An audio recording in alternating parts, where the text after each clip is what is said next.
Thank you for joining us. Right. Would you like to introduce yourself and tell us your role? I'm Matt Ellison and I'm a producer at TT Games on LEGO Batman 3 Beyond Gotham.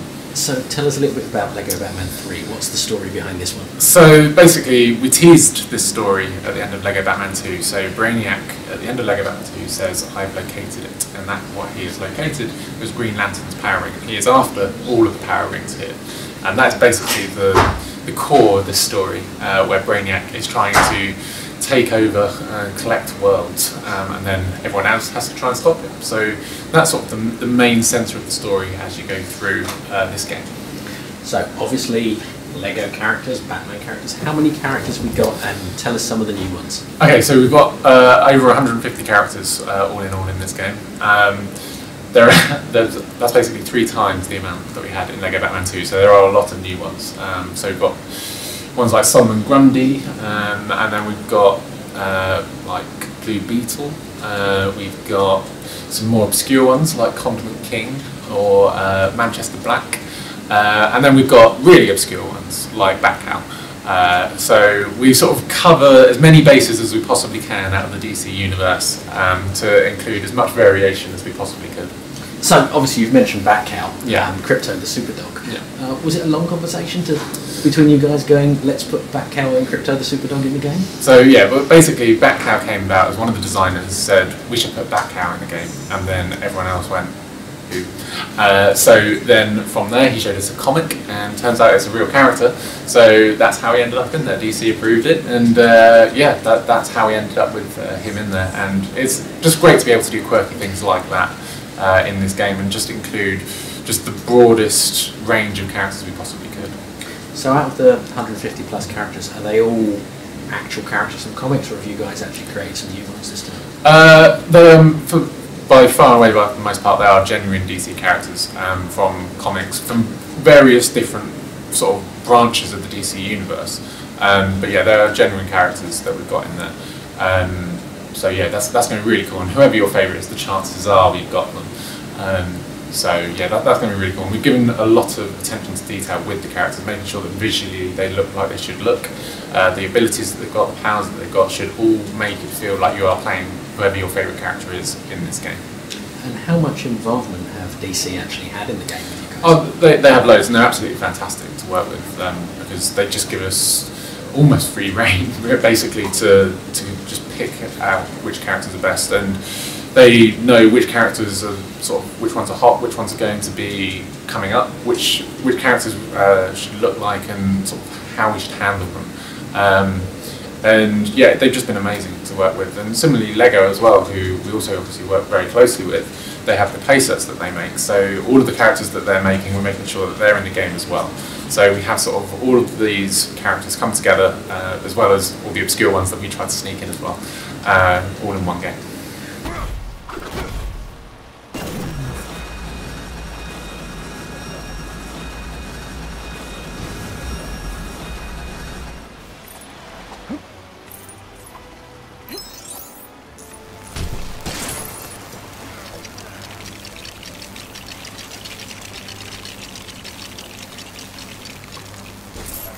So we can't really talk about the game without mentioning the special 1960s bonus level, yeah, voiced by one Mr. Adam West, the original TV Batman. Yeah. How did that come around?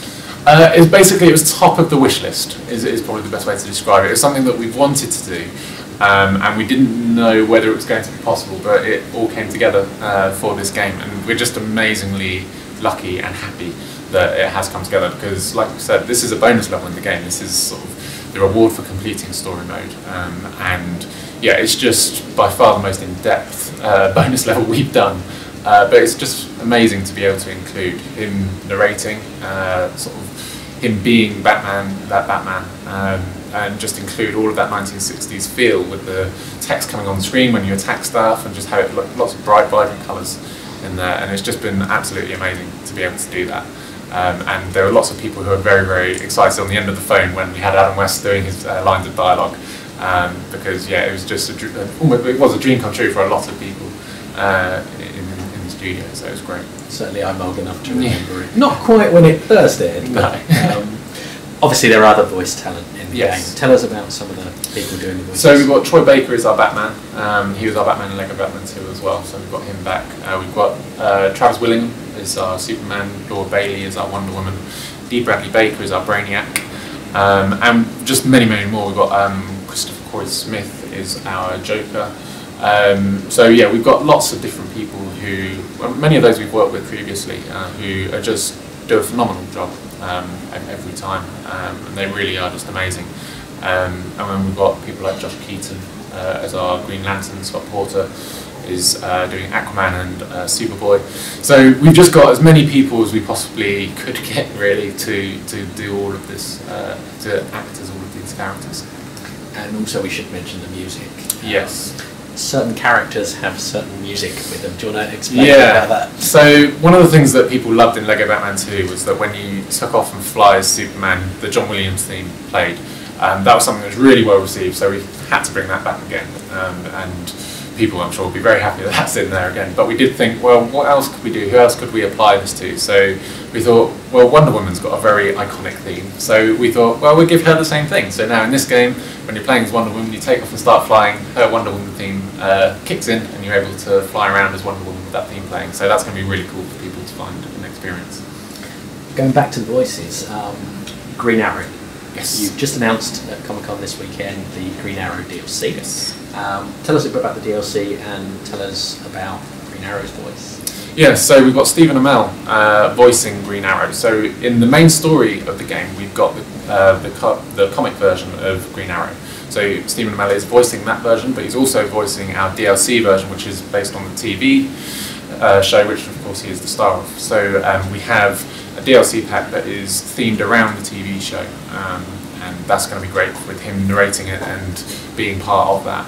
And yeah, that's going to be really cool for people who are fans of that show to experience. Are you having any of the other actors from the show doing voices in it? Or? I have no announcements on that at this time. What about other DLC packs? Any of the others you can talk about? Yeah, so the Arrow pack's actually our 4th of 6 in the season pass. So the previous 3, we've got Batman Dark Knight, a Man of Steel pack, and the Batman 75th Anniversary pack. So they are all really cool things. As like with the Dark Knight, this is the first time that anyone's ever had like Christopher Nolan content in a video game, or Batman content in a video game. So that was a really cool opportunity for us to be able to include that, and again, that's something that is just amazing for us to be able to do, and people will be able to play as that Batman. We've got the Joker Nurse in there. It's going to be really cool to have that, and for people to play that. And same with Man of Steel as well, because that is again a very iconic. The level basically takes over the first part of that film. And recreates that sort of opening scene. So that's going to be really cool for people to play. So the gameplay mechanics are slightly different than this. Do you want to explain how they work? Yeah, so the gameplay mechanics in this game, the suits are the main thing that's changed from the previous 2 Batman games. So in the previous Batman games you had sort of suit swapper pads, where basically you jump onto the pad and it would change your suit and you'd have to solve puzzles like that. Now, 5 of the characters have a range of suits that you can toggle between to sort of switch quickly. And again, all of these suits have different mechanics that allow you to solve different puzzles. So you're always going to be swapping between characters, swapping suits to get through all of the different puzzles that are blocking your path as you progress through the game. And obviously 1960s Batman doesn't quite have the suits, does he? No, he doesn't have the suit technology in place in the 1960s, so he has different interpretations of those mechanics. So instead of a sensor suit, he's got a magnifying glass, and the sensor suit as well has an invisibility mode, and instead of that he just has a cape that he just brings up and hides behind. Sort of Dracula-esque. Yeah, that's it, and so you can just sort of stealth up behind people, behind his cape.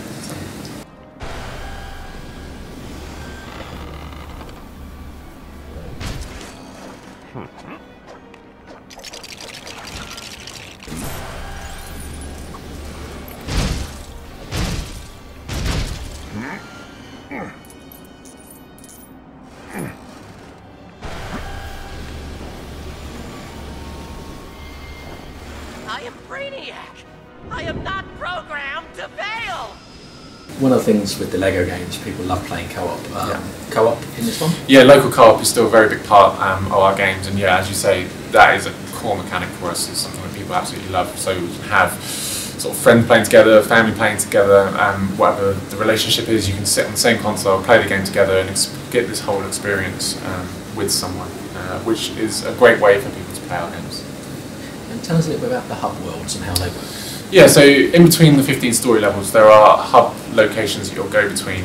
So we've got the Batcave, we've got the Watchtower, we've got Hall of Justice, and you'll be able to go between these different places as well as different lantern planets that once you uncover in the story and sort of you'll explore, you'll be able to go back to these places, and there'll be quests and loads of collectibles and all sorts of things to explore in between all of this. So there's tons of extra content in there besides the story levels for people to explore and find things in. And there's a certain character who's going to be giving you... Well, yeah, there are a few quest givers in the hubs, but one of which I believe you're alluding to, is the Green Loonton, who is fairly obscure again, but is well worth looking up. But yeah, we've got him in the game, and we're very, very excited about being able to have him. And yeah, he's got voiceover done for him, and yeah, it's going to be really, really cool for people to find. And it'll be quite amusing for people when they encounter him. Oh, you've got to tell us a bit about him, come on. Okay, so Green Loonton is basically Duck Dodgers, and he basically at the dry cleaners gets Green Lantern's suit, and that gives him Green Lantern's powers. So as you do. There you go, and that's enough to qualify him for LEGO Batman 3. Perfect. Were there any characters you wanted to put in this game but couldn't? I don't think there were, no. I think we got pretty much everything we wanted and more in this game. The sheer volume of what we've ended up with in this game is beyond what we started with and what we originally thought it was going to be. So that's just been amazing, because we have, even sort of quite late in the project, there were a couple of characters just like, oh, we've missed a couple, and it's just like, oh, we can stick them in, let's do it, we'll just get them in. So yeah, there were a couple of late additions, but yeah, it's all just been fantastic to get in absolutely everything that we wanted. And this is the first LEGO Batman game with Big Figs. Yes, it is, and this is the first time that you'll be able to have the Big Figs flying around. So with the Atrocitus and Archilo, for example, they have lantern rings so they can fly. So this is the first time that you're going to have flying Big Figs. But yeah, they're really, really cool, and they've got lots of really nice attacks and animations in them.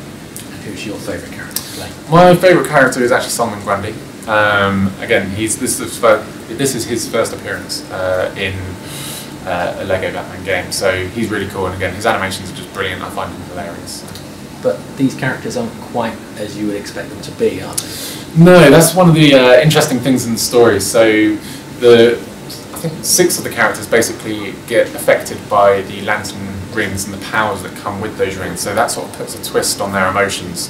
So if you take Cyborg, for example, he's really afraid of everything, and Flash is very, very greedy, and Lex is filled with compassion. So you get lots of different scenarios where you get these characters talking in ways you wouldn't normally hear them talk, and the result is very, very funny, and it allows us to do things that not many people get the opportunity to do, so we're able to have a lot of fun with that, and it's just been amazing to be able to do it, and hopefully people will really, really enjoy it when they play it. And when's the game out, and on what formats? The game is coming out on the 14th of November, and it's coming out on Xbox One, PS4, 360, PS3, Wii U, PC, and 3DS and Vita. Is the 3DS and Vita the same game, or are they going to be different like you've done in previous LEGO games? It will be slightly different like we've done in previous LEGO games. So the story covers exactly the same story points, but we break each level down into 3 parts. So ultimately you end up with 45 sort of smaller bite-sized parts, and you can play through those in sort of more pick-up-and-play style gameplay. But they still have over 100 characters, all the different abilities, lots of things there. You can replay the levels to achieve different challenges and things like that. So there's loads of content in those versions as well. And like I say, it covers exactly the same story. And why should people play LEGO Batman 3? I think if you're a fan of DC or you're a fan of LEGO, there's going to definitely be something in here for you. And yeah, I just think it's going to be a blast for people to play. So hopefully everyone will really enjoy it. I think they will. Thanks very much for your time today. Cool.